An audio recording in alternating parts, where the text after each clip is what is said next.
Some battles aren't fought with anger. They're fought with petty revenge and about 47,000 pennies. My name is Jake Turner, and I live in a small, quiet neighborhood where the only thing louder than the lawnmowers is our HOA's ego. The neighbor. Next door lived Mrs. Evelyn Harris, 78 years old, retired teacher, and the sweetest person you could ever meet. Every morning, she'd wave from her porch, tending her roses while her old radio played jazz. Everyone loved her except the HOA. They said her rose bushes encroached on the sidewalk. They said her mailbox paint was chipped. They even said her front door wasn't the correct shade of white. But the real reason: her husband had passed away last year, and she didn't have anyone left to fight back. The fine.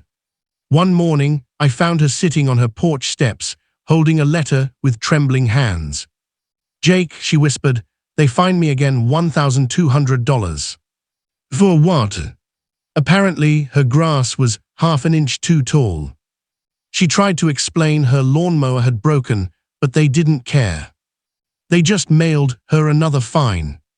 I saw the tears in her eyes as she said, "I don't even have that much in my account this month."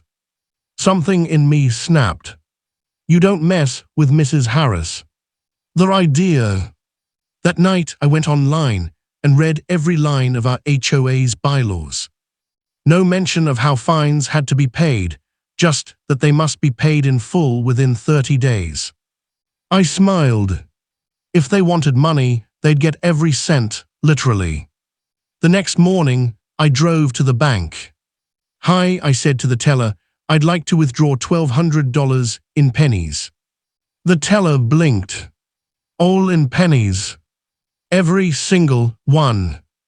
It took 3 employees, 10 rolls of coin sleeves, and over an hour, but when they were done, I had 240 pounds of shiny copper coins stacked in boxes. The delivery.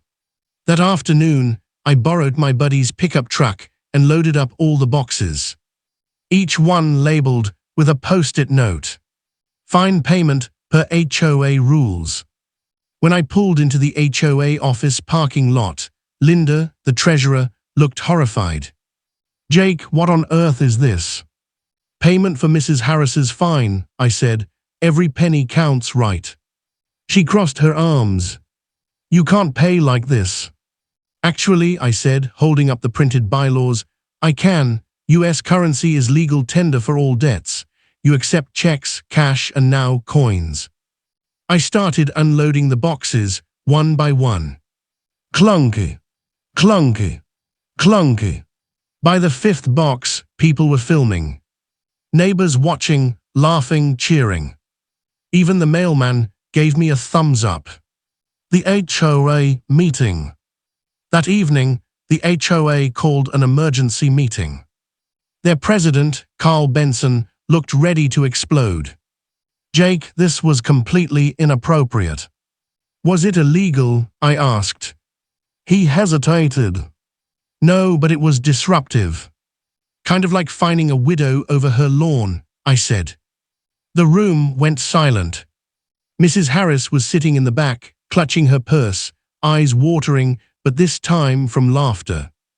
"I've never seen so many pennies in my life," she whispered. Carl banged the gavel. "From now on, all fines must be paid by check." "Perfect," I said. "Then I guess this fine's settled." And I walked out, leaving 240 pounds of copper sitting on their table. The viral moment. The next morning, a neighbor posted the video online. The caption read, "Guy pays HOA fine in 120,000 pennies to defend his elderly neighbor." Within hours, it went viral. Local news stations showed up. Even a national outlet picked it up.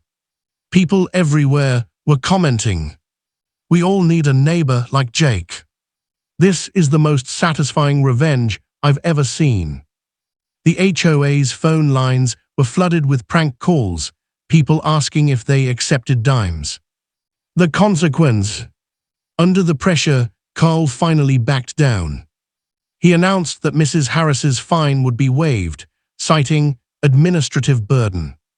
A week later, the HOA board quietly changed their rules. No more arbitrary lawn fines without a personal inspection, and no fines for homeowners over 70 without warning. Mrs. Harris's roses bloomed freely again, right up to the sidewalk. And every time she saw me, she'd smile and say, "Careful, Jake, you're going to make them change the coin laws next." The ending. A few months later, Mrs. Harris sold her house and moved closer to her daughter. Before leaving, she left a small jar on my porch. Inside, one shiny penny and a note. "For your next battle, dear. Love, Evelyn." I keep that penny on my desk. A reminder that sometimes the smallest coin can make the biggest statement.